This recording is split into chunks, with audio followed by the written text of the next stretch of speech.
تو کیسے زندہ ہونے کے آج 10 گائے ذبح کریں اور کسی بھی مقتول کو لگائیں وہ زندہ ہوگا؟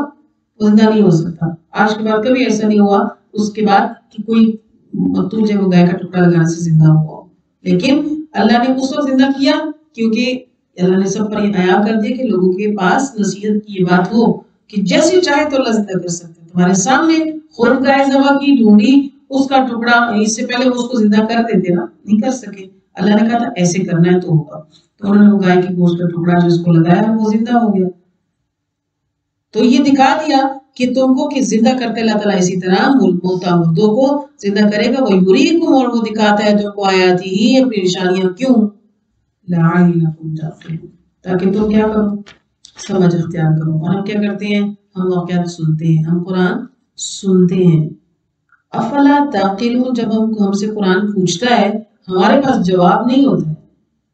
قرآن کہتے ہیں کہ کیا تم عقل رکھتے ہو, سمجھتے ہو؟ تو ہم آگے سے جواب تو نہیں دیتے, ہاں میں نے سمجھا, میں نے کوشش کی, فلاں آیت ایک ہی آیت سمجھی پر کوشش کی ہے. ہم گزر جائے ایسے تو قرآن کی آیت ہے, قرآن کا لفظ ہے, بس گزر گیا.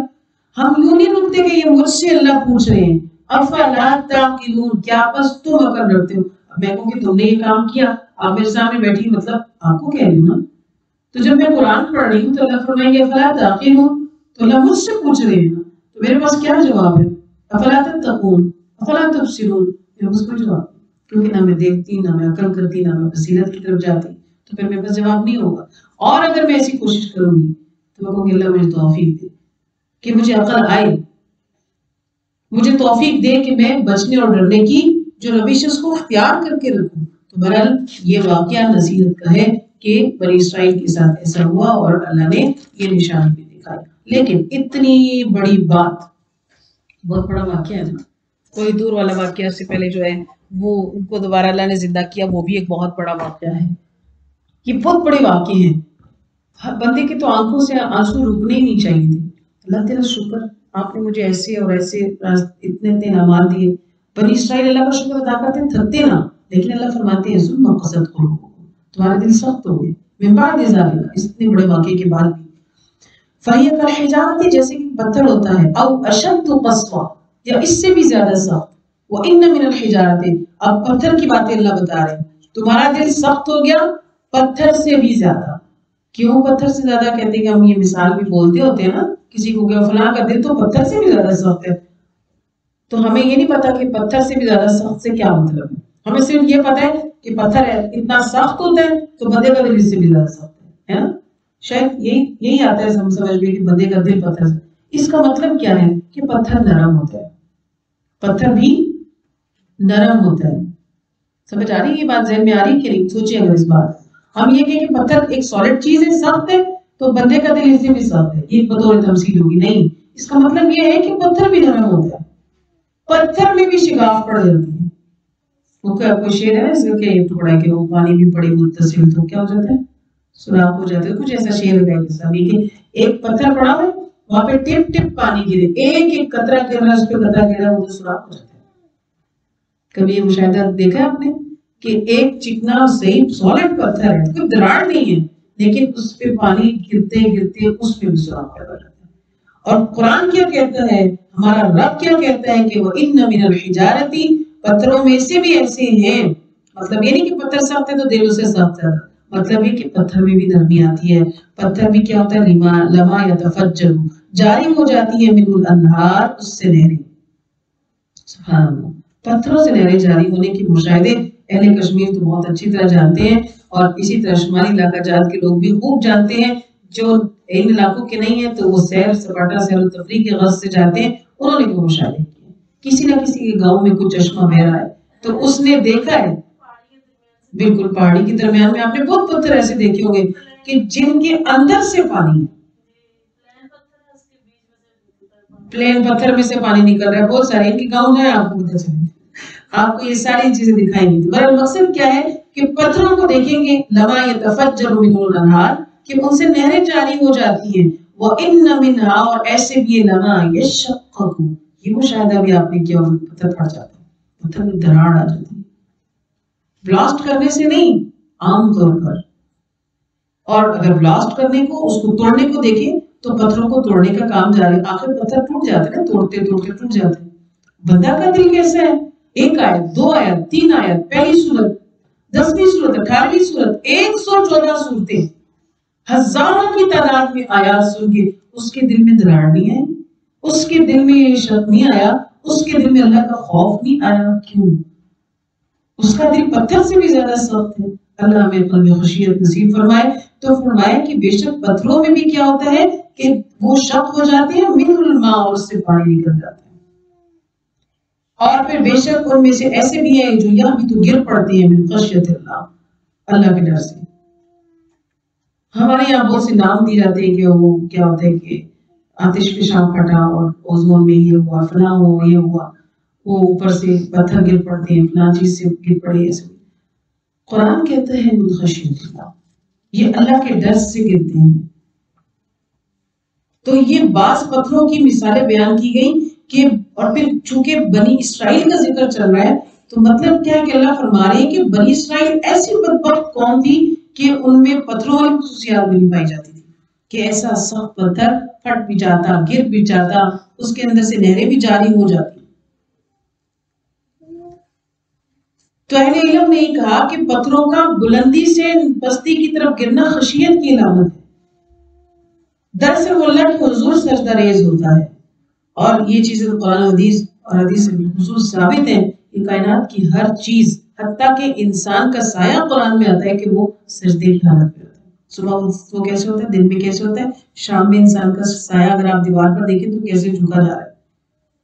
سجدے کی حالت میں ایسا ہوتا ہے، انسان کا سایہ بھی کیا ہے، سجدے کی حالت میں آ جاتا ہے۔ اور کیونکہ سجدہ کیونکہ اللہ کو بہت پسند ہے، پوری نماز اطاعت میں سجدہ کیا ہے، اللہ کی قرب کی علامت۔ قرآن کہتے ہیں نا وسجد واقترب، اور سجدہ کر اور قریب ہو جا۔ سبحان اللہ وبحمدہ۔ ہم نے کبھی ملاقات کا سوچا نہیں نا اللہ سے، اللہ کے قریب، اللہ کو ہم کہتے ہیں کہ بس اللہ میرا ہو، اللہ مجھ پر مہربانی کرے، میں اللہ کی ہو جاؤں، یہ سوچ تھوڑی بہت کم ہے۔ کیونکہ میں نے اگر اللہ کے قریب ہونا ہے تو پھر مجھے کیا چیز چاہیے، وسجد واقترب، سجدہ کرو اور اس کے کیا ہو جاؤ، قریب ہو جاؤ۔ تو اللہ تعالیٰ یہ رمضان کی ساعتیں بھی آ رہی ہیں تو وسجد واقترب کی لذت اللہ ہمیں نصیب فرما دے۔ کسی قیام میں، کسی سجدے میں، کسی بھی ایک لمحے میں اگر ہمیں اللہ کا قرب مل جائے وہ دنیا معافی ہاں سے بہتر ہوگا، اور وہ تمام زندگی کی عبادت پر وہ لمحہ جو ہے وہ حاوی ہوگا۔ اللہ ہمیں نصیب فرما دے۔ واللہ، نہیں اللہ تعالیٰ، بغافل بے خبر عما قص تعملون، جو کچھ تم کر رہے ہو۔ تو یہ عز و انکساری کی باتیں یہ قرآن ہمیں سمجھاتا ہے، سکھاتا ہے، اور وقت بہت کم ہوتا ہے کہ ہم کسی ایک آیت کو، یہ آیت تو بس لے کر بیٹھ جانے والی ہے، اور اس کو خود کے اوپر لاگو کرنا ہے کہ کون کتنا جو ہے وہ عمل لے سکتا ہے۔ کوئی جب سیکھتا ہے، پڑھتا ہے، سمجھتا ہے تو وہ جیسے چشمے جاری ہو جائیں، اور کوئی ایسا بھی ہو کہ جس کے لیے نہر جاری ہونے کے برابر، اور زیادہ اور کم کے لیول جو ہے وہ سیکھنے کی سمجھ آتی ہے کہ میں اس لیول پر مجھے اس سے آگے جانا ہے۔ اور بدبختی اور شقاوت کی بات ہوتی ہے جس کا دل جو ہے وہ سخت ہو جاتا ہے، تو اس میں پھر دین کی بات نہیں پڑتی۔ دل کی نرمی کو اللہ سے مانگنا چاہیے کہ جتنا دل نرم ہوگا اتنا گناہوں سے دور ہوں گے، جتنا دل نرم ہوگا اتنے صدقات کریں گے، جتنا دل نرم ہوگا اتنا بیت اللہ کی زیارتوں کے لیے دل مچلے گا، جتنا دل نرم ہوگا اتنا زیادہ عبادت اور قرآن میں دل لگے گا، جتنا بھی دل نرم ہوگا قرآن کے ساتھ جو ہے وہ شغف زیادہ ہوتا جائے گا۔ پھر میرے پاس یہ جملہ گم جائے گا، میرے ڈکشنری سے یہ جملہ فارغ ہو جائے گا کہ میں کیا کروں، میرے پاس ٹائم نہیں ہوتا، کرنا تو چاہتی ہوں لیکن یہ مسائل ہوتے، میرے پاس وقت نہیں ہے۔ اللہ وقت کہاں سے نازل فرما دیں گے یہ ہمیں کبھی سمجھ بھی نہیں آئے گا کہ میرے پاس اتنا وقت کیسے آتا ہے۔ تو الحمدللہ ثم الحمدللہ کہ اللہ نے جو میں نصیب کیا ہوا ہے اللہ اس میں اضافہ فرما دے۔ افلتمعون، کیا بس تم یہ تمنا رکھتے ہو، یہ سمجھتے ہو کہ ایوبینوں کی وہ ایمان لے آئیں گے؟ اللہ تعالیٰ اہل ایمان سے خطاب فرما رہے ہیں کہ یہ دیکھو، یہ جو پتھروں سے بھی زیادہ جن کے دل سخت ہیں، اے اہل ایمان، کیا تمہاری یہ توقع ہے کہ تمہارے کہنے پر یہ یہود ایمان لے آئے گا؟ ہرگز نہیں، یہ بدبخت قوم ہے، یہ تمہاری بات کی تصدیق نہیں کریں گے۔ مومنوں سے کہا گیا کہ گمان مت کرو کہ تمہارے سے شریک ہو جائیں گے، بس تم اپنی بات جو ہے وہ پہنچاتے رہو، ان کے پیچھے مت پڑو۔ وقد كان فريق منهم، کیوں ان میں سے ایک گروہ ایسا ہے جو یسمعون کلام اللہ، اللہ کا کلام سنتا ہے، ثم پھر یحرفونہ، اس کو بدل دیتا ہے. کب بدلتا ہے؟ من بعد ما قالوا، سمجھنے کے بعد. سمجھنے کے بعد کہتے ہیں کہ نہیں کوئی بات نہیں ہے، ایسے نہیں ہوتا، ایسے نہیں، ایسے کرنا ہے. ہم یعلمون، اور وہ جانتے ہیں کیونکہ کیا کرتوت ہے، کیونکہ انہوں نے تورات بدلی ہے. قرآن کے ساتھ بھی ان کا ایسا ہی طرز عمل وہ کرنا چاہتے ہیں. لہٰذا یہود کے طریقوں پر نہ چلا جائے، نہ ان کا ساتھ رکھا جائے. اور یہ وہ لوگ ہیں جیسے کہ ہم نے پیچھے پڑھا بھی کہ وَإِذَا لَقُوا الَّذِينَ، یہ وہ لوگ ہیں جو کہتے ہیں کہ ہم آمنا ایمان لائے. وَإِذَا خَلَا بَعْضُهُمْ، جب لوٹتے ہیں اپنے وہ بعض اپنے ساتھیوں کی طرف تو اس وقت وہ ایک دوسرے کو ملامت کرتے ہیں. کیونکہ نا بعض ان کے ساتھی ایسے تھے کہ جب منافقین تھے تو ان کے پاس جب مومن لوگ آتے تھے ان کو کہتے تھے کہ آج یہ آیت نازل ہوئی، آج یہ حکم ہوا ہے، یہ بات ہے، تو وہ آگے سے شیخی بگاڑتے تھے نا ایک دم. چونکہ تورات کے علم تم کو تھا، ان کو پتہ ہے یہ صحیح بات ہے، فوراً کہتے ہیں ہاں ہم نے یہ بات پڑھی ہوئی ہے، ہمیں یہ بات معلوم ہے. جیسے اکثر کوئی بچہ مائیں آنکھیں نکال دے، یہ بات پتہ نہیں تھی، بچہ کہتے ہیں ہاں یہ چیز ہمارے گھر میں ہے نا، یہ بات مجھے پتہ ہے. ہاں ماں کہہ رہی ہوگی اگر اچھا ایسے تو ہمیں پتہ نہیں. بچہ فوراً بولے گا ہاں نہیں وہ بتایا تھا، فلاں نے بتایا تھا، ابو نے بتایا تھا، بھائی نے بتایا تھا، ہمیں بات پتہ ہے. تو وہ ماں کے لیے کیا کرے؟ ابھی کوئی یہ سمجھے گا کہ ہمیں پتہ ہے اور پھر بھی ہم نہیں گئے ان کو ملنے، ہمیں پتہ ہے ہمیں پھر بھی ان سے نہیں پوچھا. کیوں کہ تمام حجت ہو جاتی ہے. جب ہمیں نہیں پتہ تھا لگے گا ہاں اس بیچارے کو پتہ نہیں، ورنہ ضرور آتی. لیکن اب وہ یہ بات ایک شرمندگی کی بات ہوگی کہ اب اس کو پتہ ہے کہ مجھے پتہ ہے میں پھر بھی نہیں گئی. تو یہی بات پھر یہود ان کے ساتھ ایسے کرتے تھے کہ وہ اپنے ساتھیوں کو کہتے تھے کہ ہاں ہمیں یہ بات پتہ ہے. تو جب یہ آپس میں اکیلے ہوتے تو وہ کہتے ہیں کہ تمہارا دماغ ٹھیک ہے، اتحدثونہم بما فتح اللہ علیکم، تم ان کو وہ باتیں بیان کرتے ہو جو تمہیں اللہ نے کھولی ہے. کیوں کہہ رہے ہو ان کو ایسے؟ ان کو مت کہو کہ ہمیں بات معلوم ہے. یحاجوکم بہ عند ربکم، یہ تو حجت بنا لیں گے، جھگڑیں گے تمہارے ساتھ اللہ کے ہاں. یعنی تورات کے احکامات سے ان کو مت آگاہ کرو، اہل ایمان کو مت بتاؤ، یا آخرت میں اسی بات کو دلیل بنا کے گواہی دیں گے کہ ہاں اللہ ان کو پتہ تھا. ایک دوسرے کو کہتے ہیں فلا تاکلون، تمہیں سمجھ نہیں آتی ہے، کیوں ایسے کر رہے ہو، ان کو کیوں بتا رہے ہو یہ باتیں؟ اپنی چالاکی کر رہے ہیں، اپنی ہوشیاری کریں. تو اللہ نے کہا کہ یہ کیسی چالاکی ہے، یہ کیسی ہوشیاری ہے کہ ان کے سامنے مت بتاؤ، قیامت کے دن ہمارے خلاف حجت کر لیں گے. اللہ فرماتے ہیں ان کو نہیں معلوم، اولا یعلمون، وہ نہیں جانتے کہ اللہ یعلم، وہ جانتا ہے ما یسرون وما یعلنون، جو وہ ظاہر کرتے ہیں اور جو وہ چھپاتے ہیں، اللہ سب جانتا ہے. جب وہ آپس میں ایسی باتیں کر رہے ہیں تو کیا اللہ نہیں سن رہے ہیں؟ کیا اللہ کو نہیں معلوم کہ انہوں نے کیا کہا؟ تو انہوں نے یہ غلط سوچ ہے ان کی. وَمِنْهُمْ أُمِّيُّونَ، اور ان میں سے بہت سے لوگ ایسے ہیں جو لائے کتاب میں، تو بہت سے لوگ ایسے ہیں جو لا کتاب کو جانتے ہی نہیں ہیں. إِلَّا أَمَانِيَّ، خود ساختہ آرزویں، تم نے بتایا، کتابیں کھول کے بتا دیا تو انہوں نے کہا یہ ٹھیک ہے، یہی ان کا عقیدہ بن گیا، وہی ان کا دین بن گیا، وہی ان کا مذہب بن گیا. انہوں نے دیکھا ہی نہیں کہ ہماری کتاب ہم کو کیا کہتی ہے. امانیہ، خواہشات پر چل گئے، اس پہ وہ چلتے تھے. اللہ یظنون، گمان کے اوپر، سوچوں کے اوپر، تعویلیں کر کے اپنی کہ یہ چیز جیسے سود کو حلال کرنے کی آج کل جو تعویلیں ہو رہی ہیں، رشوت کو حلال کرنے کی جو تعویلیں ہو رہی ہیں، جائز قرار دیتے ہیں طرح طرح کی تعویلیں دے کر، تو اس طرح وہ تعویلیں کرتے تھے احکامات کے اندر. تو اللہ فرماتے ہیں کہ یہ جو انہوں نے تحریف فی الکتاب کی ہے، فویل، بس ہلاکت ہے ان کے لیے. کن کے لیے؟ یکتبون الکتاب، جو لکھتے ہیں کتاب کو بھی ایدیہم، اپنے ہاتھوں سے. ظاہر ہے جو بات کہی ہے، اب اگر کوئی پڑھنا چاہے کوئی کہے کہ کہاں لکھا ہوا ہے تو وہ مٹا کے وہاں پہ وہ لکھیں گے نا، یہ لکھا ہوا ہے. تو جنہوں نے لکھا اپنے ہاتھوں سے کتابوں کو، ثم پھر یقولون، وہ یہ کہتے ہیں کہ ھذا من عند اللہ، یہ اللہ کی طرف سے ہے. تو گویا انہوں نے اپنی تحریر کو جب اللہ کے ساتھ منسوب کر دیا تو بڑا ظلم کیا. لیشتروا بہ ثمنا قلیلا، انہوں نے یہ کیا کیوں؟ اس لیے کہ وہ ثمن قلیلا، حقیر موضع، دنیا کا عہدہ، تعلقات، فلاں راضی رہے، انہوں نے یہ کرنا چاہا.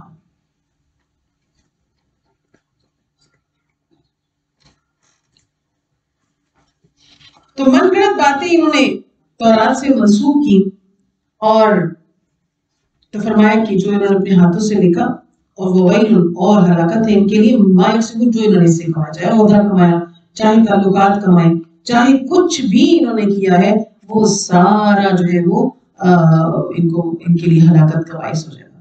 اور یہ کیا کہتے ہیں؟ لن تمسنا النار ہرگز بھی نہیں ہم کو آگ چھوئی.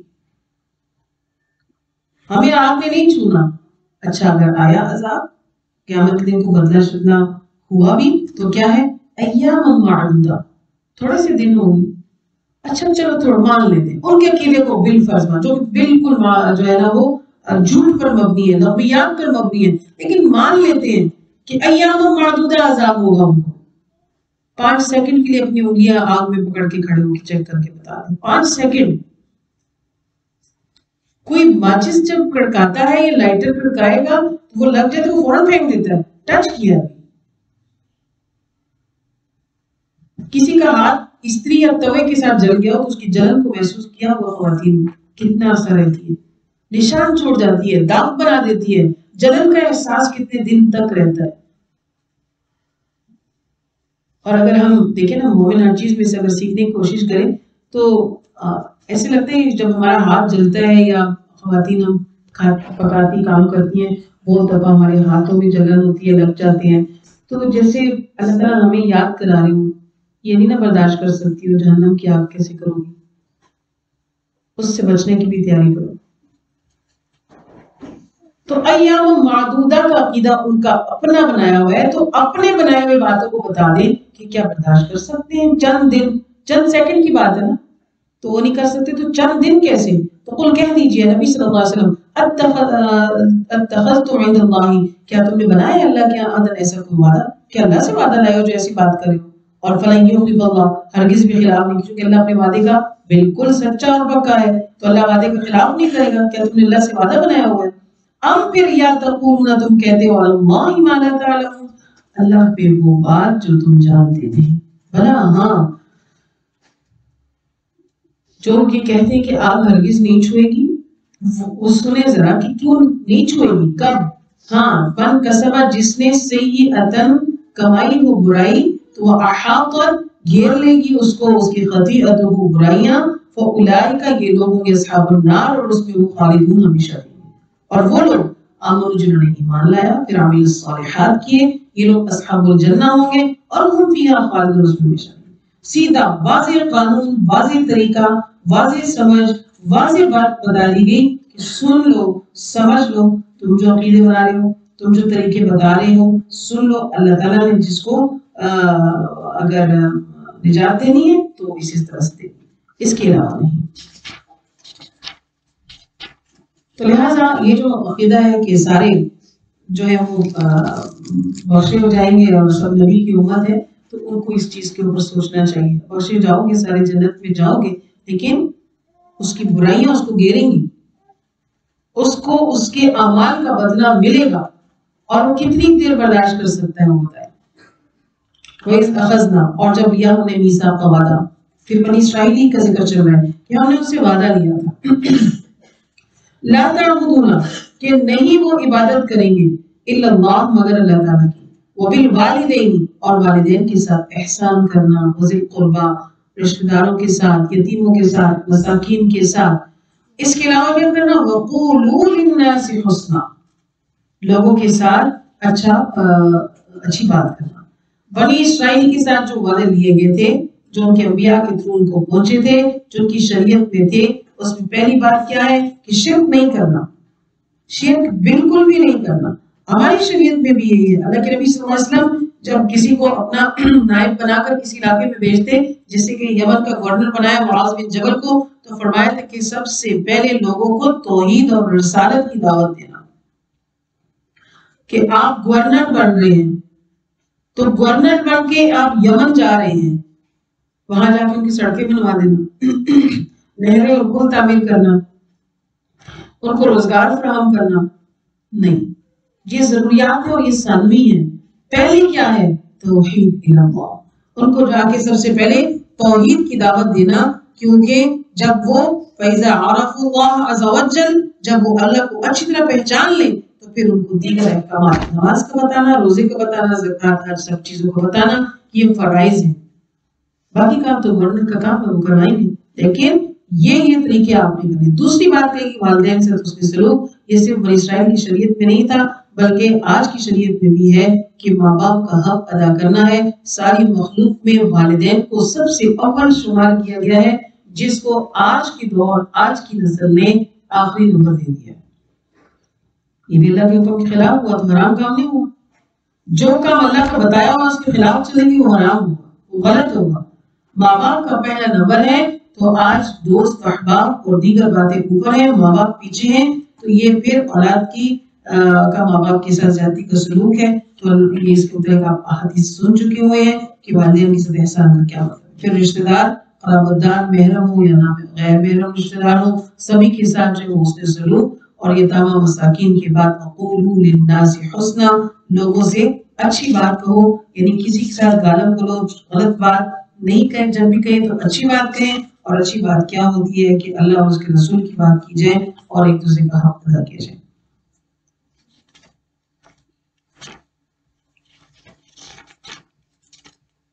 واقعی الصلاۃ اور نماز کو قائم کریں, وآتوا الزکاۃ اور زکوٰۃ کو ادا کریں. یہ بدنی عبادات ہے. نماز جو ہے وہ عبادات کے اندر جو ہے وہ سب سے مقرب عبادت ہے. مقرب یعنی اللہ سے قریب کر دینے والی جو ہے, اس سے اللہ کا تعلق استعمال ہوتا ہے. دن میں 5 مرتبہ اللہ کے حکم کا, اللہ کی پکار کا, اللہ کی دعوت پر وہ لبیک کہے اور وہ 5 نمازوں کو ادا کریں, تو یہ ایک تعلق استعمال ہوتا ہے. لیکن نماز پڑھیں گے تو اللہ سے تعلق بنے گا. کسی سے ملاقات کریں گے جا کے, کسی سے ملتے کیوں اس سے تعلقات بناتے ہیں. کسی نے کسی کے یہاں اگر رشتہ کرنا ہوتا ہے تو وہ بہت بار کیوں آتے جاتے ہیں. تعلقات استوار ہو, ہمارے یہاں پہ کام بنتا ہے کہ نہیں بنتا, ہمارے یہاں تعلقات کی سیٹنگ ہوتی ہے کہ نہیں ہوتی ہے. تو 5 مرتبہ روزانہ اللہ کی پکار پر نہیں جائیں گے تو تعلقات استوار نہیں ہوں گے. اس لیے لڑکوں کو, بیٹوں کو, مردوں کو مسجد کی طرف جانے میں مدد کیا کریں کہ اذان سے پہلے ایسی باتیں شروع ہو جائیں کہ مسجد میں نماز پڑھنی چاہیے. پھر اذان کی بات ہوتا ہے جو اذان ہوگی چلا جائے, آج نہیں گیا کل نہیں گیا آخر چلے ہی جائیں گے. مردوں کو اس طرف راغب کیا جائے. ثم پھر تولیتم, تم پھر گئے مگر تھوڑے ہی تھے, وانتم اعراض کرنے والوں میں سے تھے. وَإِذَا أَخَذْنَا, اور جب لیا ہم نے وعدہ, میثاقکم, تم سے وعدہ, تاکہ لا تسفکون, کہ تم نہیں ایک دوسرے کا خون بہاؤ گے. یعنی اللہ نے فرمایا کہ اپنے ہم مذہب لوگ, اپنے ہم ملت لوگوں کا ناحق قتل نہیں کرو گے. اور یہ حکم آج تک بھی بائبل کے اندر ان کی موجود ہے, اور قرآن میں بھی آتا ہے کہ ناحق ایک دوسرے کا خون نہیں بنانا قطعی حرام ہے.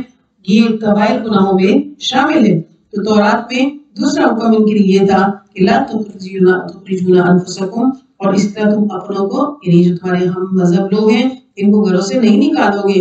اور ثم پھر اقررتم, تم نے اقرار کر لیا. یہ الفاظ تورات میں موجود ہیں کہ بنی اسرائیل تم نے ایسا نہیں کرنا اور تم نے اس وعدے کو وفا کرنا ہے اور تورات کے احکام کی پابندی کرنی ہے. وانتم تشهدون, تم خود اس بات کے گواہ تھے. لیکن ثم انتم هؤلاء, یہ تم وہی ہو کہ جنہوں نے کیا کیا, تقتلون انفسکم, اپنوں کو نہ صرف قتل کیا اور ان کو بلکہ ان کے گھروں سے بھی نکالا, ان کے گھروں سے نکالا اور جنگ و جدل کیے اور ایک دوسرے کے خلاف رہے. تظاہرون, تم نے چڑھائیاں کی ان کے اوپر, بالاسم والعدوان, گناہ اور زیادتی کے ساتھ. مدینہ کے اندر 2 بڑے قبائل اوس اور خزرج تھے. ہمیشہ ایک دوسرے سے ان کا جھگڑا لڑائی رہتا تھا. ان کی آبادی ہزاروں تک پہنچتی تھی. مدینہ میں جب اسلام آتا ہے اور یہ انصار کے اندر جو ہے مدینہ کے اندر 2 قبائل تھے کہ اس میں بنو قریظہ اور بنو خزرج, بنو نذیر سوری. تو بنو قریظہ جو تھے وہ قبیلہ اوس کے حامی تھے اور بنو نذیر جو تھے وہ قبیلہ خزرج کے طرفدار تھے. تو اب یہ ہوگا کہ ایک گھر کے 2 بھائی تھے, دوسرے گھر کے 2 بھائی تھے. اب اس گھر کے دونوں بھائیوں کو آپس میں ایک ہونا چاہیے اور اس گھر کے دونوں بھائیوں کو آپس میں ایک ہونا چاہیے, یا یوں ہونا چاہیے کہ اس گھر کا ایک بھائی اس کا دوسرا بھائی, اس گھر کا ایک بھائی اس گھر کا دوسرا. یہ فتنہ نہیں ہے. جب یہ 2 دوست ہیں تو اس کا مطلب ہے ان دونوں کی دشمنی بن گئی. جب اس نے اس پر حملہ کیا تو یہ اس کا ساتھ اپنے بھائی کا ساتھ نہیں دیا, اپنے دوست کا ساتھ دیا. اس کے ساتھ دوستی ہے, دونوں قبائل کی آپس میں بنتی ہے. تو اس طرح یہ کرتے تھے کہ اپنی دوستی میں ایک دوسرے کا ساتھ دیتے اور خوب کشت و خون ہوتا اور جلاوت زہر, وہ قید کر لیے جاتے, جلاوت نہیں ہوتی. اب وہ جب قید ہو جاتے تو پھر کیا کرتے کہ نہیں, اپنے بندے ان کو معاوضہ دے کے واپس بھی. اللہ نے فرمایا کہ یہ تو حرام تھا, یعنی تم فدیہ لے کے ان کو چھڑواتے ہو, وہ محرم علیکم اخراجہم, کا تو نکالنا ہی تم پر حرام تھا. اچھا فدیہ دے کے چھڑانا تم نے سمجھ لیا اور ان کو نکالنا جو ان کو درست سمجھا اور فدیہ وہ غلط کام بھی درست کیا تم نے. تو کیا مطلب ہے کہ افتؤمنون ببعض الکتاب، کیا تم ایمان لاتے ہو کتاب کے بعض حصے پر، وتکفرون ببعض، اور انکار کرتے ہو بعض حصے کا. اللہ نے گھروں سے نکالنے سے ہی منع کیا تھا، وہ آپ نے مانی نہیں. لیکن اپنے لوگ تھے قیدی ہیں تو پیسے دے کے چھڑا کر لے کہ اپنوں کو ایسے چھڑایا جاتا. تو جس چیز کو خود کرنے کا دل ہوا وہ کیا، تو اللہ کے حکم کے مطابق نہیں چلے. فما جزاؤ، بس کیا ہے بدلہ اس کا، الا مگر خزي رسوائی ہے فی الحیات دنیا، دنیا کی زندگی میں، اور قیامت کے دن یردون، وہ لوٹائے جائیں گے الی اشد العذاب، سخت عذاب کی طرف لوٹائے جائیں گے. کہ یہودیوں کے ساتھ ایسا ہی ہوا. یہود، بنی قریظہ، بنو نذیر سب ذلیل و خوار ہوئے، سازشی قسم کے لوگ تھے. وَاللَّهُ نہیں ہے اللہ تعالیٰ بغافل، بے خبر، عما تعملون، اس سے جو کچھ تم کرتے ہو. بے شک اللہ جانتا ہے یہی وہ لوگ ہیں نشتروا الحیات دنیا، جنہوں نے خرید لیا دنیا کی زندگی کو آخرت کے بدلے میں. اپنے ان کرتوتوں کی وجہ سے آخرت کی دائمی زندگی کے بدلے عارضی اور حقیر زندگی کو منتخب کیا. فلا یخفف، پس ہلکا نہیں کیا جائے گا عنہم العذاب، ان سے عذاب تخفیف نہیں ہوگی. ولا هم ينصرون، اور نہ ہی ان کی کوئی مدد کی جائے گی. وَلَقَدْ آتَيْنَا، البتہ دیا ہم نے موسیٰ کو کتاب، وَقَفَّيْنَا، اور بھیجے ہم نے اس کے بعد رسول، پے در پے رسول، قفینا پے در پے، مسلسل رسول، ایک رسول کے بعد دوسرے رسول آتے رہے جو تورات کی تعلیم کی تبلیغ کرتے رہے. اور کسی قوم میں پیغمبر کا آنا جو ہے وہ خاص مہربانی اور شفقت کا حامل ہوتا ہے، کیونکہ نبیوں کے ذریعے سے قوم کے حالات سدھرتے ہیں، مشکلات سدھرتی ہیں. تو لہٰذا اللہ نے ان کی رہنمائی کے لیے بہت سارے انبیاء بھیجے، جیسے داؤد علیہ السلام، یونس علیہ السلام، زکریا علیہ السلام، اور پھر یہ ہوتا یہ سلسلہ جو ہے ان کے آخری رسول حضرت عیسیٰ علیہ السلام تک چلا.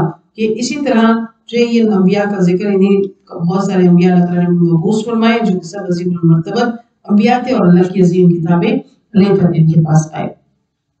تو اللہ فرماتے ہیں کہ ہم نے عیسیٰ علیہ السلام کو بھیجا تھا بینات دے کر. عیسیٰ ابن مریم بینات لے کر آئے تھے، واضح چیزیں لے کر آئے تھے. قرآن میں اس کا ذکر بھی آتا ہے کہ ان کے پاس جو معجزات تھے، آپ تیسرے پارے میں پڑھیں گے انشاءاللہ. تو عیسیٰ عبرانی زبان کا لفظ ہے اور عیسیٰ یسوع کے معنی مبارک ہوتے ہیں، اور حضرت مریم علیہ السلام ان کی والدہ تھی. تو نظر مانی تھی حضرت مریم کی والدہ نے کہ اللہ ان کو اولاد دے گا تو بیت المقدس کے لیے وقف کر دیں گی. اور طریقہ اور رواج کیا تھا کہ بیٹا وقف کیا جاتا تھا، لیکن بیٹی پیدا ہوتی ہے. لیکن اب نظر مانی تھی تو اللہ نے کے سامنے اپنی نظر پوری کرنی تھی. اللہ نے انہیں کو برگزیدہ اور پاکیزہ بنایا، اور مریم علیہ السلام کے بدن سے عیسیٰ علیہ السلام پیدا ہوئے. اللہ فرماتے ہیں کہ عیسیٰ علیہ السلام کو ایدناہ بروح القدس، ہم نے پاک روح سے اس کی تائید کی تھی، یعنی ہم نے جبریل کے ذریعے حضرت عیسیٰ علیہ السلام کی مدد کی تھی. تائید مختلف مقامات پہ اللہ تعالیٰ کی طرف سے ان کے لیے ہوتی رہی. اور پھر فرمایا کہ افکلما جاءکم، عیسیٰ علیہ السلام کے تذکرے کے بعد بنی اسرائیل کے ایک عام طرز عمل کے متعلق ذکر ہے کہ بنی اسرائیل کے پاس جب بھی کوئی رسول ایسی چیز لے کر آتے کہ بما لاتا ہوا، جو ان کی خواہش کے مطابق نہ ہوتی، جو ان کو پسند نہ آتی تھی، تو وہ کیا کرتے تھے؟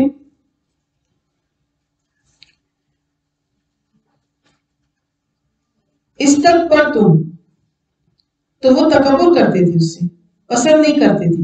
ففریقاً، بس ایک جو گروہ تھا کذبتم، وہ جھٹلا دیا، اور ایک گروہ جو تھا ایسا تھا جو قتل ہی کر دیتا تھا. یعنی نبی ان کے پسند کا نہ ہوتا یا نبی کی بات پسند کی نہ ہوتی. تو کچھ لوگ ایسے تھے کہ وہ توجہ ہی نہیں کرتے، تکبر کرتے تھے کہ یہ بات ہم کیا سنیں.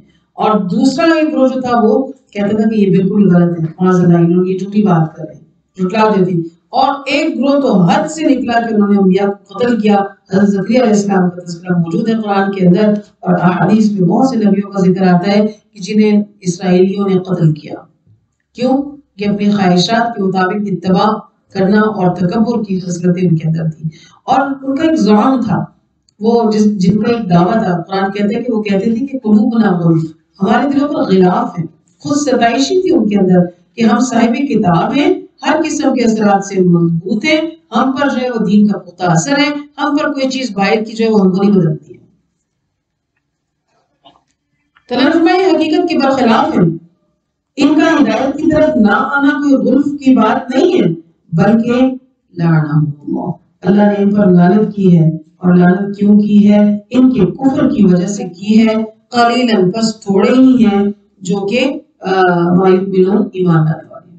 ولما اور جب جاءہم ان کے پاس آئی یہ کتاب اللہ کی طرف سے تصدیق کرنے والی بما اس چیز کی معاہم جو ان کے پاس ہے تو کفروا بھی انہوں نے اس کا انکار کیا. وکانوا وہ تھے من قبل اس سے پہلے یستفتحون فتح مانگتے تھے ان لوگوں سے متعلق یعنی کفار پر فتح مانگتے تھے کہ کب یہ نبی آئے گا کب یہ کتاب آئے گی تو ہم یہ جو اہل کتاب اور مشرکین کے بارے میں اہل کتاب کہتے تھے کہ وہ نبی آئے گا تو ان کو پتہ چل جائے گا ہمارا بھی ساتھ ہوگا کامیابی ہوگی.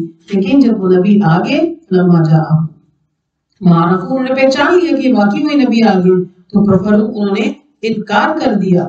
فلعنت اللہ پس لعنت اللہ تعالیٰ کی اس پر کس پر الکافر کافروں پر کہ جنہوں نے کہا کہ ہم اس نبی کو مانیں گے پھر نبی آیا اس کو پہچان بھی لیا لیکن پھر ان کے اوپر ایمان نہیں لائے. بئس ما اشتروا به انفسهم کتنی ہی بری چیز کی انہوں نے اپنی جانوں کے بدلے اس کو بیچا اور انہوں نے کس قسم کا طرز عمل اختیار کیا کہ ان یکفروا کہ انہوں نے کفر کیا بما اس کے ساتھ انزل اللہ جو نازل کیا اللہ نے.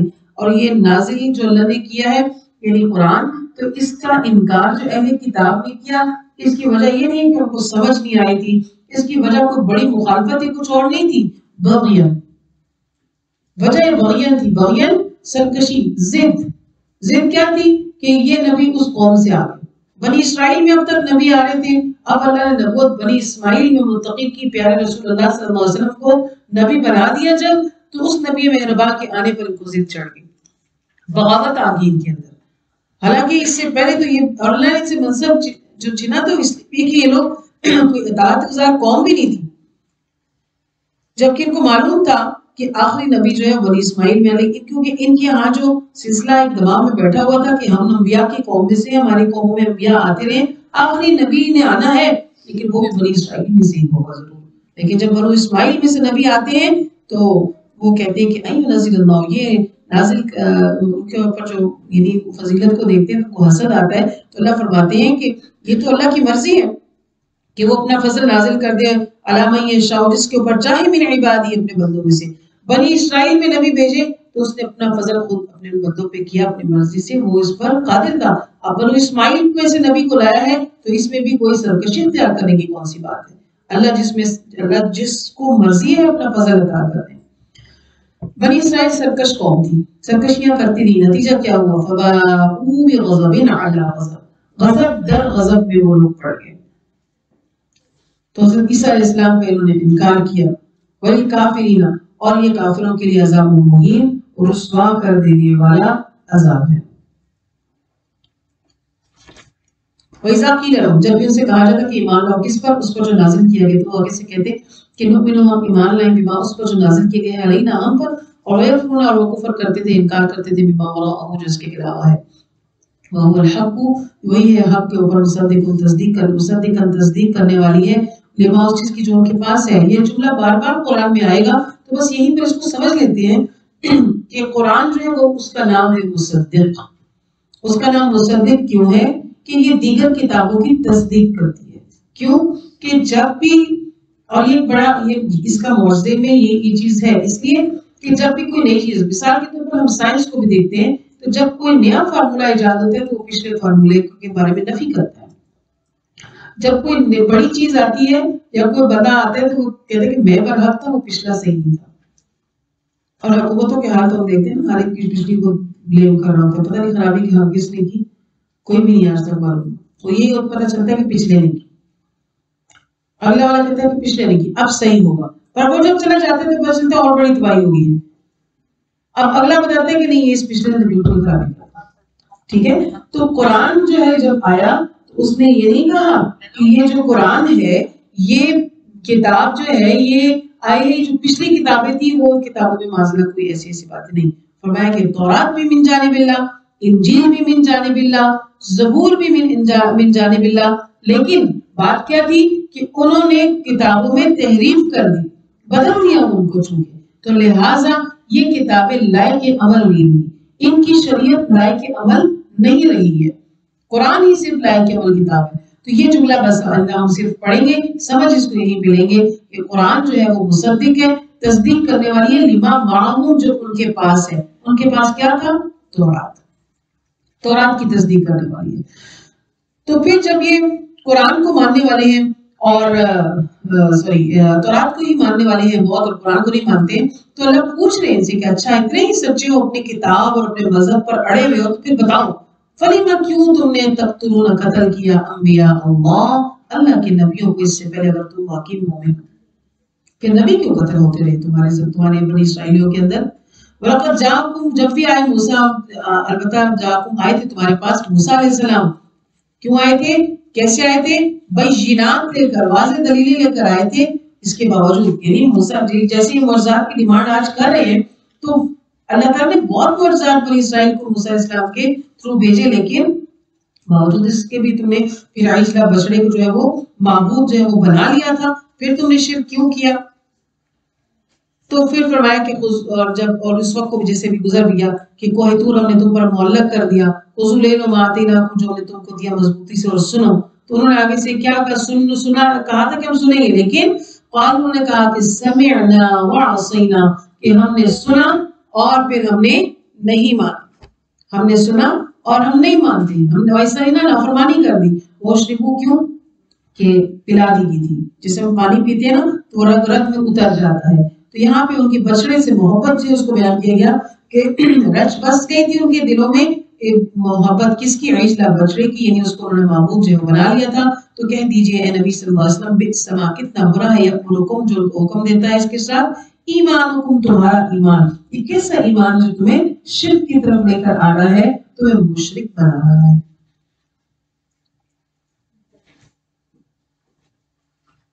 قل کہہ دیجئے نبی صلی اللہ علیہ وسلم ان سے کہ انکانت لکم اگر ہوتا تمہارے لیے، آیت 94 میں اللہ فرماتے ہیں کہ تمہارے لیے اگر کوئی گھر ہوتا آخرت میں، اگر ہے عند اللہ کے پاس خالص من دون الناس تو باقی لوگوں کو چھوڑ کر پھر فتمنوا الموت پس تمہیں چاہیے کہ تم موت کی تمنا کرو۔ یہود کہتے تھے نا کہ ہم اللہ کے پیارے ہیں، یہود کہتے تھے کہ ہمیں تو آگ کا عذاب نہیں چھوئے گا۔ جب کچھ بھی نہیں ہونا تو پھر اس دنیا کی مسائل میں دنیا میں رہ کے کرنا کیا؟ جنت کے راستے پہ کیوں نہیں چلے جاتے؟ اللہ کو یہ کیوں نہیں کہتے تھے کہ اللہ بس فتمنا موت کی تمنا کرو کہ اللہ بس ہمیں زندگی نہیں چاہیے، ہمیں موت دے دے، ہم آپ کے پیارے ہیں، ہمیں جنت ہمارا انتظار کر رہی ہے، ہم دائمی ہمیشہ کی نعمتوں میں کیوں نہ چلے جائیں؟ لیکن اللہ فرماتے ہیں کہ ولن ہرگز بھی نہیں یہ تمنا اس کی تمنا کریں گے، ابداً کبھی بھی تمنا نہیں کریں گے ہم سے، کبھی بھی۔ جب عام طور پر لوگ کہتے ہیں اب 110 سال ہو گیا اب تو اس کو مر جانا چاہیے، یہ تب بھی نہیں کہیں گے، کیوں؟ بما قدمت ایدیہم جو انہوں نے اپنے ہاتھوں سے آگے بھیجا ہوا ہے، ان کے کرتوت ان کو مرنے کی طرف کبھی بھی سوچنے نہیں دیں گے۔ اور پھر اللہ تعالیٰ علیم خوب جانتا ہے ظالموں کو، البتہ کیا ہے کہ وَلَتَجِدَنَّهُمْ تم ان کو پاؤ گے احرص الناس بہت زیادہ حریص علی حیات زندگی کے اوپر، من الذین ان لوگوں سے بھی اشرکوا جو مشرک ہیں، اہل کتاب جس کو عقیدہ آخرت کے بارے میں معلوم ہے کہ مرنا ہے جواب دینا ہے، مشرک تو اس بات کو مانتا ہی نہیں ہے نا، تو مشرک اتنی زندگی کی تمنا یا حرص نہیں رکھتا جتنا ہی اہل کتاب رکھتے ہیں۔ یودو وہ چاہتے ہیں کہ احدہم ہو جائے ان کی عمر، احدہم ان میں سے ہر ایک کی عمر کاش کی اس کی عمر 1000 سنہ 1000 برس، اللہ فرماتے ہیں کہ ہو جائے ان کی 1000 برس عمر بھی اگر تو وما هو بمزحزحه من العذاب نہیں بچا سکے گی اس کو عذاب سے، ای عمر کتنی عمر ہوگی، کیونکہ اللہ جو ہے وہ بصیر ہے، دیکھ رہا ہے تمہارے اعمال کو کہ تم کیا کر رہے ہو۔ کہہ دیجئے نبی صلی اللہ علیہ وسلم من کانا جو کوئی بھی ہے عدو دشمن کس کا؟ جبریل کا، اور جبریل علیہ السلام کے دشمن تھے بنی اسرائیل، کیوں؟ کہتے تھے کہ یہ اصل میں یہ جو فرشتے ہیں ان کے ہم اس لیے نہیں مانتے، ہمارے قوم پر جتنے عذابی مشکلات آئی ہیں اس فرشتے کی وجہ سے، یہ ہمیشہ ہمارے پاس یعنی عذاب کی کچھ خوشخبریاں ہی لائیں۔ اب سوچنے کی ان کی عقل کو دیکھیں، عذاب تمہاری کرتوتوں کی وجہ سے لا بھی تو کوئی بھی سکتے، وہ جبریل ہو یا میکائیل ہو، کوئی بھی لے کر آئے گا، لے کر تو کوئی آئے گا نا، تو اب کیا اس فرشتے سے دشمنی ہوگی جس نے عذاب لایا، یا پھر اپنے اعمال کو دیکھا جائے گا کہ ہمارے برے اعمال کی وجہ سے؟ تو نے کہا کوئی اور فرشتہ اگر نہیں لاتا تو ہم مان لیتے، جبریل علیہ السلام کی لائی وہی وہ نہیں مانتے۔ اللہ فرماتے ہیں کہ فَإِنَّهُ پس بے شک اس نے یعنی جبریل نے نزلہ اس کو نازل کیا ہے علی قلبک تیرے رب دل پر، آپ کے دل پر یہ جو قرآن لے کر آئے ہیں اتارا ہے بِإِذْنِ اللَّهِ تو یہ اللہ کے حکم سے ہے۔ جبریل علیہ السلام کیا اپنی مرضی سے قرآن لے کر آپ کے پاس آئے؟ نہیں، اللہ نے بھیجا ہے، اور وہ تو مصدق ہے قرآن بما بین یدیہ وہدی وبشریٰ ہدایت اور خوشخبری ہے مؤمنین کے لیے۔ جو کوئی بھی اللہ نے واضح کر دیا اور بڑھا لو دشمنی، لیکن یاد رکھو جو کوئی بھی عدوّن دشمن ہے للہ اللہ کے لیے، ملائکتی اور اس کے فرشتوں کا اور اس کے رسولوں کا، وہ جبریل و میکال اور جبرائیل اور میکائیل کا، تو پس فإن اللہ عدو، اللہ بھی اس کا دشمن ہے ایسے منکروں کا۔ وَلَقَدْ أَنزَلْنَا، البتہ نازل کیا ہے ہم نے آیات آپ کی طرف بینات واضح، وَمَا يَكْفُرُ بِهَا، نہیں اس سے انکار کرتے ہیں مگر فاسق لوگ۔ وَكُلَّمَا، بنی اسرائیل کی خصلت تھی جب کبھی بھی عَهْدُ عَهْدًا نَبَذَهُ، جب ان سے وعدہ کیا جاتا نبذ اس کو توڑ دیتا، فریقون منہم میں سے وعدہ توڑنے والے لوگوں میں سے تھے، اس لیے عہد کی پاسداری ہماری شریعت کے اندر بہت مقدم ہے کہ وعدہ کرو تو پورا کرو۔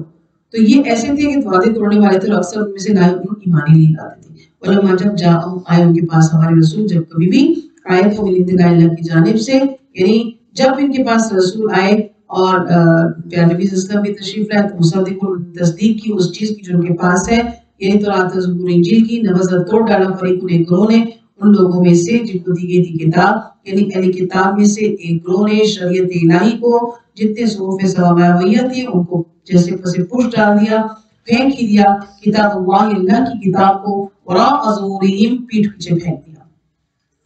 ایسا نہیں کہ ہمارے جیسے کتاب اٹھا کے نہیں پھینک دی، احکامات پسے پش ڈال دی۔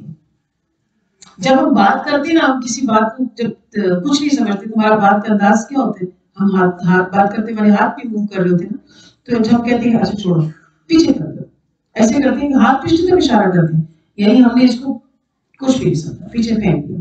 تو ایسے ہی کتاب نے احکامات سے روگردانی کی، پسے پش ڈال دیا، گویا کہ کأنہم لا یعلمون، وہ جانتے ہی نہیں۔ اور ہمیں دیکھیں ہمارے یہاں جو کچھ بھی ہو رہا ہے، جو غیر اللہ کے نام پہ ہو رہا ہے، جو خلاف شریعت ہو رہا ہے، اللہ کے بتائے طریقے کے جتنے بھی کام ہیں وہ سارے ہمیں معلوم ہیں، لیکن وراء ظہورہم کا معاملہ ہے، احکامات کو بس پش ڈال دیا ہوا ہے اور ہم نے شو کیا ہوا ہے، کأنہم لا یعلمون، ہمیں جیسے پتہ ہی نہیں، جیسے ہمیں پتہ ہی نہیں ہے غلط ہے اور ہم کر رہے ہیں، ہمیں پتہ ہے کہ یہ غلط ہے۔ بنی اسرائیل کا اسی لیے اللہ نے بہت پیاری صورت ہم کو سکھائی ہے کہ ہم یہ ہر نماز میں دعا کریں کہ اللہ ہمیں ظالمین کا راستہ اس سے بچانا، ہمیں ظالمین کے راستے پر نہ ڈالے، لیکن ہمیں چونکہ اس کے بارے میں معلوم نہیں ہے تو ہم اس سینس میں آ کر دعا ہی نہیں کرتے ہیں یہ کہ واقعی کہ ظالمین کا تو یہ طریقہ تھا، وہ احکامات کو پیچھے ڈالتے اور کہتے ہیں جیسے جانتے نہیں، حالانکہ وہ جانتے۔ وَلَوْ أَنَّهُمْ، اگر بے شک وہ آمن ایمان لاتے، وَاتَّقَوْا اور بچتے، لَمَثُوبَةٌ تو وہ ثواب کو پاتے، بدلے پاتے، کب؟ عند اللہ، اللہ کے ہاں، خیر، بہتر، لو کانوا یعلمون، کاش کہ وہ جانتے، کاش کہ وہ جانتے۔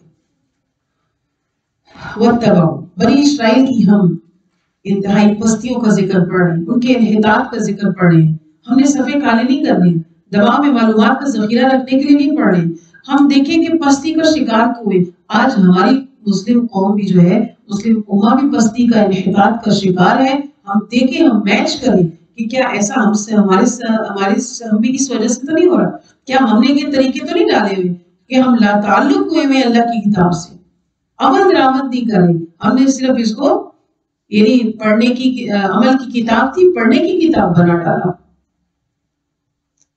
عمل کی کتاب تھی، پڑھنے کی کتاب بنا ڈالا، خالی ظاہری پڑھنے کی فضیلت پر چلے گئے اور ہم نے عمل کو دیکھا ہی نہیں، تو یہ یہود نصارہ کا طریقہ ہوگا۔ اب یہاں پر جو ذکر ہو رہا ہے وَاتَّبَعُوا، یہ بھی بنی اسرائیل سے متعلق ہے کہ انہوں نے وَاتَّبَعُوا، وہ پیروی کرتے تھے مَا تَتْلُو الشَّيَاطِينُ، جو کہ شیطان پڑھتا تھا، شیاطین کی پیروی کرنے والے لوگ تھے، انہوں نے اس چیز کا اتباع کیا جو شیاطین کرتے تھے۔ اور یہ زمانہ کون سا بتایا جا رہا ہے؟ علی ملک سلیمان، سلیمان علیہ السلام کی بادشاہت کا زمانہ ہے۔ اس زمانے میں شیطانوں کا جو عمل تھا، یعنی جادو سکھانے کا طریقہ تھا، تو لوگوں کو جادو سکھاتے تھے، کفر کرنا سکھاتے تھے، تو انہوں نے ان کی روش پر چلے، کیونکہ سلیمان علیہ السلام کو آپ جانتے ہیں کہ اللہ تعالیٰ نے ایسی بادشاہت دی تھی ان کو کہ جہان میں کسی کو نہیں دی، اڑنے والا تخت دیا تھا ان کو، جانوروں کی بولیاں سکھائی تھی، اور ساری جو یہ تھی ان کے لشکر میں جانور، جنات، ہر چیز شامل تھی کہ وہ ان کی بادشاہت میں ان کے مددگار تھے ہر کام کے اندر۔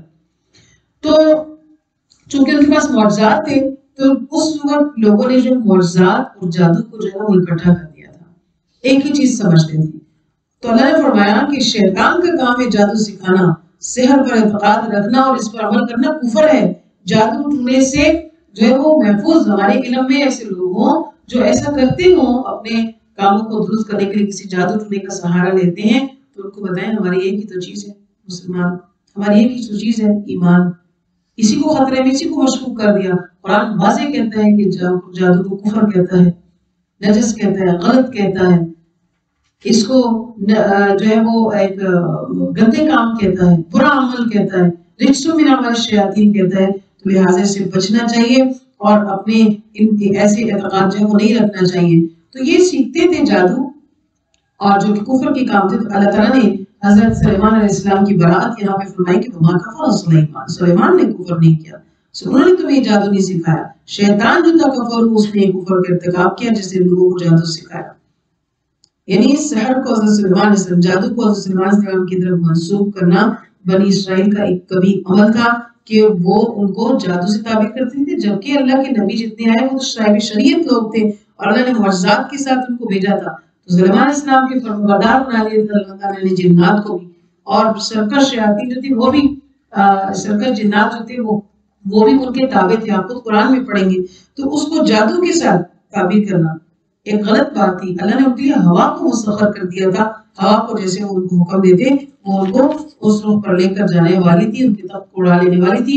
تو بہرحال ایسا منسوخ کرنا ان کا کبھی عمل تھا۔ اللہ نے آزمائش کی تھی ان کی، اس زمانے میں چونکہ جادو شیاطین سے انسانوں میں رائج ہوا تھا، تو جادو کا ایک ذریعہ اور بھی جو اللہ نے آزمائش کے طور پر 2 فرشتے بھیجے تھے کہ نازل کیا ان کے اوپر ملائکہ، 2 فرشتے بھی بابل شہر میں ہاروت کو اور ماروت کو۔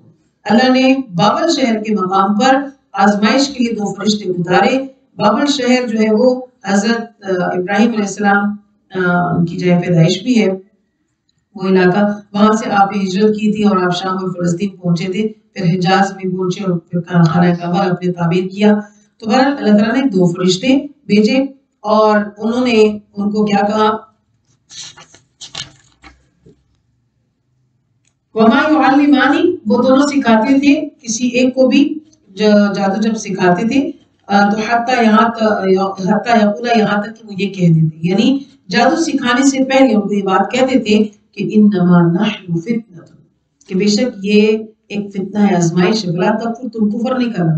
جیسے کہ ایک بندہ کہتا ہے کہ اگر کسی کا ہوتا ہے جیسے کہ یہ بہت رسکی ہوتا ہے، ایسا آپریشن نہیں کرانا چاہیے، یا کوئی یہ کہتا ہے کہ یہ بڑا موت کا کھیل، ایسا نہیں کرنا چاہیے، یا کوئی کہے کہ یہ بڑا رسک ہوتا ہے، آپ اس کو نہ کریں، تو کہیں خیر رسک میں لوں گا، خیر یہ غلط ہے تو میں کروں گا، کچھ نہیں ہوگا، وہ اپنے طور پر فیصلہ کرتا ہے۔ لیکن اگلے نے اس کو بتایا، تو ایسے ہاروت اور ماروت جو تھے انہوں نے ان کو بتایا کہ یہ فتنہ ہے اور یہ کفر کا کام ہے، فلا تکفر، تم یہ مت سیکھو، تم یہ انکار کا کام مت سیکھو، تم انکار مت کرو۔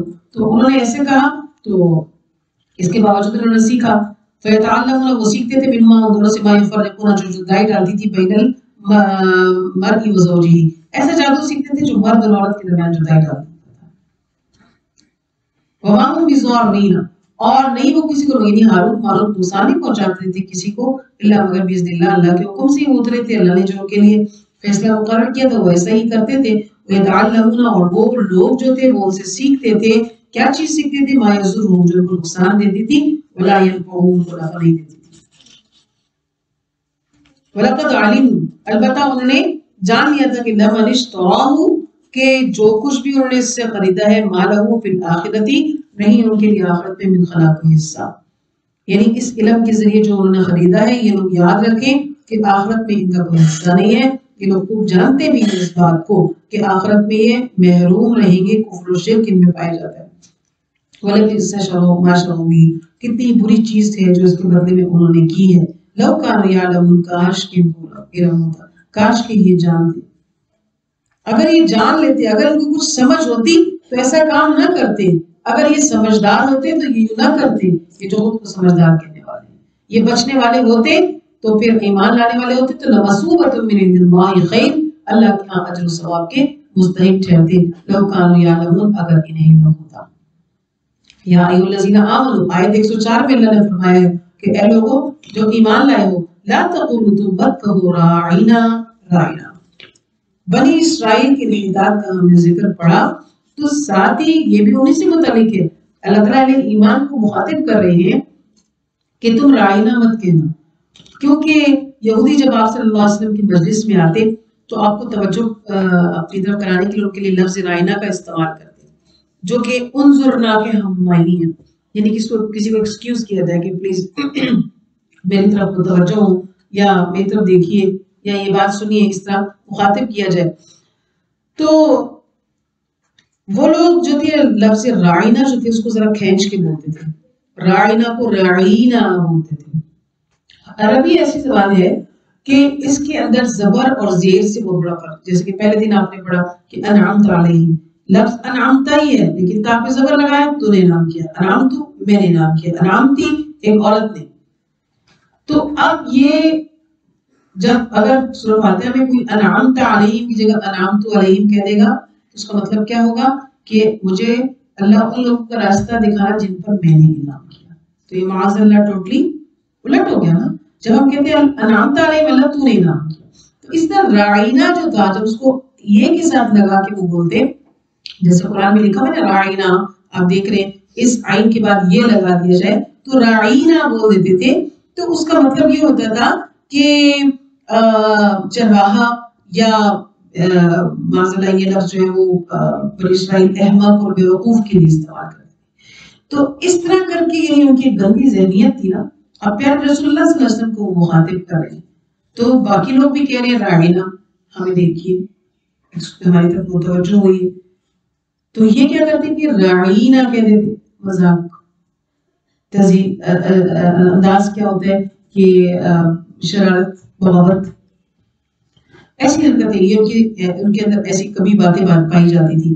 تو اللہ نے فرمایا کہ یہ چونکہ ایسا لفظ ہے جس میں بنی اسرائیل جو ہے وہ اس طرح کا اظہار کرتے، تو اللہ تعالیٰ نے ایمان والوں سے کہا کہ آپ لوگ رائنا مت کہیں بلکہ وقول انظرنا، کیا کہو انظرنا، ہماری طرف نظر کرم کیجیے، ہمیں دیکھیے۔ انظرنا کا دوسرا کوئی مطلب نہیں بن سکتا ہے، اس کا کچھ بگاڑنا چاہیں تو مطلب نہیں بن سکتا ہے، تو لہٰذا یہ والا لفظ بولیں، کیونکہ آپ ظاہر وہ پھر یہاں پہ یہود کو معلوم ہو گیا نا پھر کہ ہماری یہ جو شرارت ہے وہ پکڑی گئی ہے، اور اللہ تعالیٰ نے اس کو منع کر دیا کہ کہو کہ انظرنا واسمعوا، کہ ہماری بات سنیے، ہماری طرف متوجہ ہو جائیے۔ آپ صلی اللہ علیہ وسلم کو ایسے ہی پکاریں، رائنا مت کہیں۔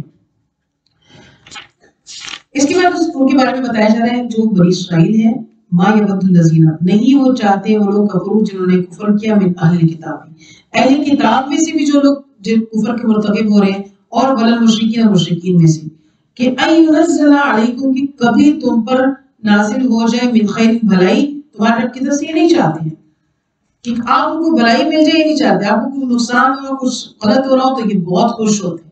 حسد کی آگ میں جلنے والے یہ لوگ ہیں کہ جو آپ کے اوپر خیر کو نہیں پسند کرتے ہیں، جبکہ اللہ وہ کیا کرتا ہے، یختص وہ خاص کرتا ہے پھر رحمت جس کے لیے چاہتا ہے، وہ صاحب فضل اور عظیم ہے، تمہاری خواہشات اور توقعات پہ نہیں ہوگا، یہ تو اللہ ہے جو کرم کر رہے ہیں، جو فضل کر رہے ہیں۔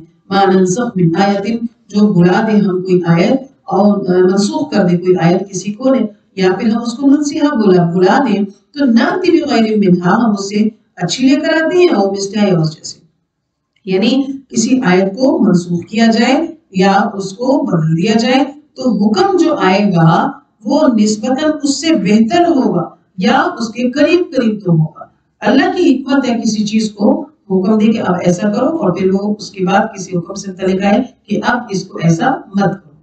الم تعلم، کیا تم نہیں جانتے کہ اللہ علی کل شیء قدیر، ہر چیز پر قادر ہے، بے شک اللہ ہر چیز پر قادر ہے۔ کیا الم تعلم، کیا تم نہیں جانتے ہو کہ ان اللہ، بے شک اللہ جو ہے، لہو ملک السماوات والارض، کہ ساری بادشاہتیں آسمان و زمین کی اس کے لیے، بے شک اسی کے لیے ساری بادشاہتیں ہیں۔ وما لکم، یاد رکھو کہ نہیں ہے تمہارے لیے من دون اللہ، اللہ کے سوا، یعنی کہ بھٹک نہ جانا، یاد رکھنا کہ اللہ کے سوا تمہارا کوئی ولی تو ہے ہی نہیں، ولا نصیر، نہ تمہارا کوئی مددگار، تمہارا کوئی حمایتی ہے ہی نہیں، تمہارے جتنے سرپرست ہیں وہ سارے کمزور ہیں، اصل حمایتی تو تمہارا اللہ ہی ہے۔ اللہ سے تعلق رکھو تاکہ تمہارا وہ ہر جگہ سرپرست، ہر جگہ اس کے سائے رحمت میں رہو۔ اب تو ریدنا، کیا تم یہ چاہتے ہو کہ تم سوالات کرو رسولکم، اپنے رسول سے، کما جیسا کہ سکیلا سوال کیے تھے موسیٰ سے من قبل، اس سے پہلے، یعنی بنی اسرائیل نے بہت سوالات کیے موسیٰ علیہ السلام سے، جیسے ابھی ہم نے ذبح بقر کا واقعہ میں پڑھا، تو بنی اسرائیل کی خرابی ہے کہ انہوں نے ایسے